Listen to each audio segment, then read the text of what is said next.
Hi, this is John Patrick Hickey. I want to welcome you to the video cast.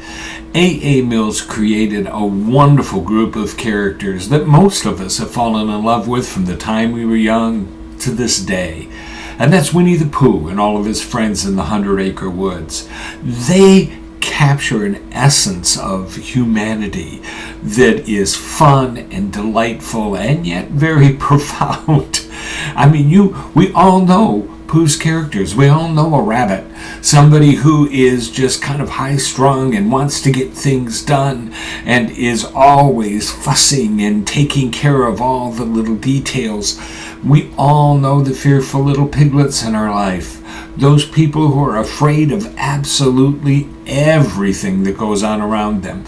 We know the Tiggers, the ones who are just full of energy and bounces around and tends to end up getting themselves into trouble when they really don't mean to.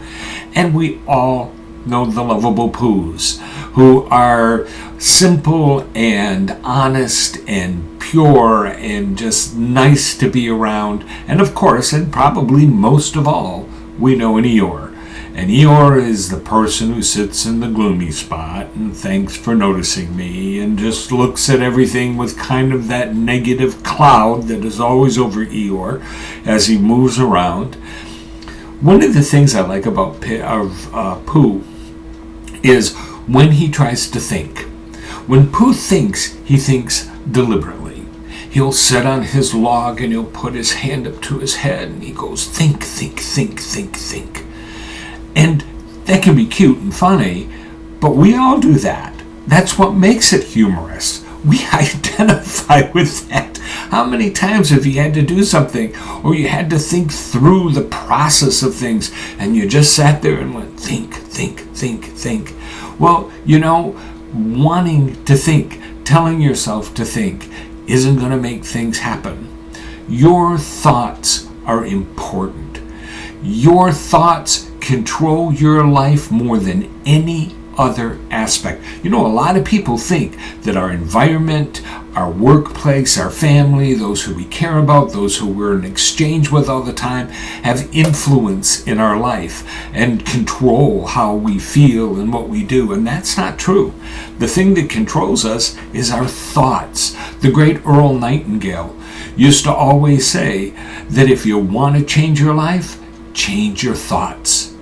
And Napoleon Hill he started off his classic Think and Grow Rich with a simple saying, thoughts are things. And they are. Thoughts are powerful. Your thoughts control how you feel every single day. It controls how you approach the tasks that are before you and the things that you have to do. If you are feeling down and depressed or like you're in a rut and you just can't seem to move forward and get things done, it's your thinking that's the problem, not the things around you. Yes, changes have to be made, but if you want a change in your life, you've got to change your thinking.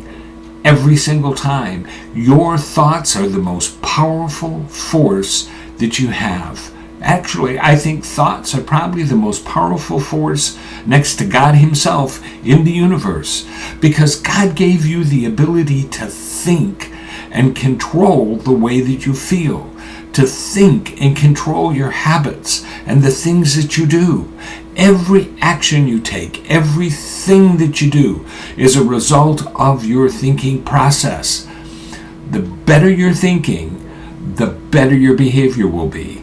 The more success you will see in life, the greater success you will have at the tasks that you do. It all goes back to your thinking. You can't just sit around and force yourself to think. Thinking is a moment-by-moment process, and you do it all the time. You do it whether you're awake, whether you're asleep. Your brain never turns off.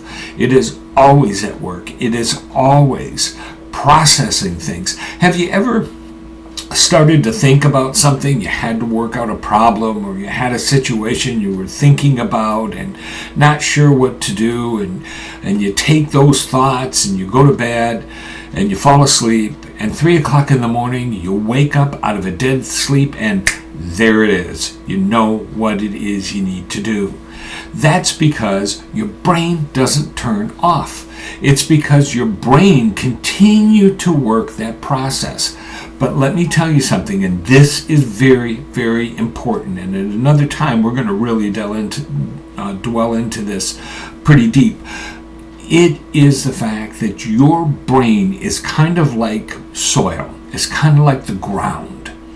You can add the nutrients to it. You can do all of the things to make that soil rich. But what you plant in it, the soil does not care. It will grow whatever is planted. It will grow healthy crops that will feed you. It will grow poisons that will kill you. It doesn't care. And your brain doesn't care. Your brain doesn't care what thoughts you put in it. It doesn't care the things that you plant inside of it. It is going to work through them. It's going to apply them to your life, and it's going to influence your behavior and the things that you do. Whether that is good or bad is entirely your choice. It is not the choice of your brain. Your brain does not care what is planted in it. It only does its process. It is actually, your brain is like a chemical process that goes on in there. I mean, where's your thoughts? You know, can you touch them? Can you point to them? Can you say, yeah, you got this mechanism inside of here, which is called your brain, but the thoughts themselves are not in a particular location where you can handle them and move them around. It's the chemical reaction that goes on in your brain that causes those processes to happen. And I'm not a neurologist or anything, so I'm not going to be able to describe that to you in deep detail. But the fact is that your brain does not care what it's fed. It only cares to do what it is created to do. So watch what you plant. Watch the things that go into your head. If you fill your brain with negativity, with violence, with anger, with frustration, that's what you're going to get out. That's what your life is going to produce.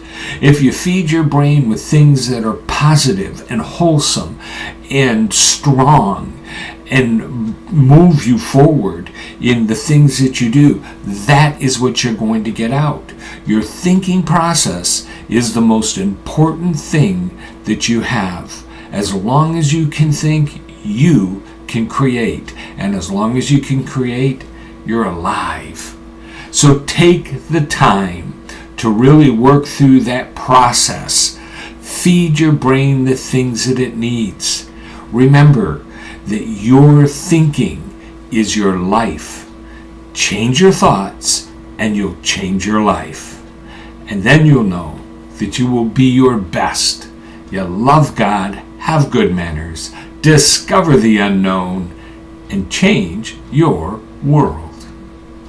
Hi, this is John Patrick Hickey again. We at the Growth Center are committed to helping you not only discover what your dreams and your purposes are, but to help you to actually achieve them. And we do this in several different ways. We provide you with books.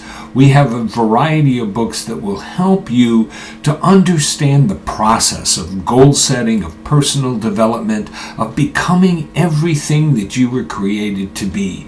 We also provide blogs and articles and different materials that are there. Another way is through this video. Take a moment.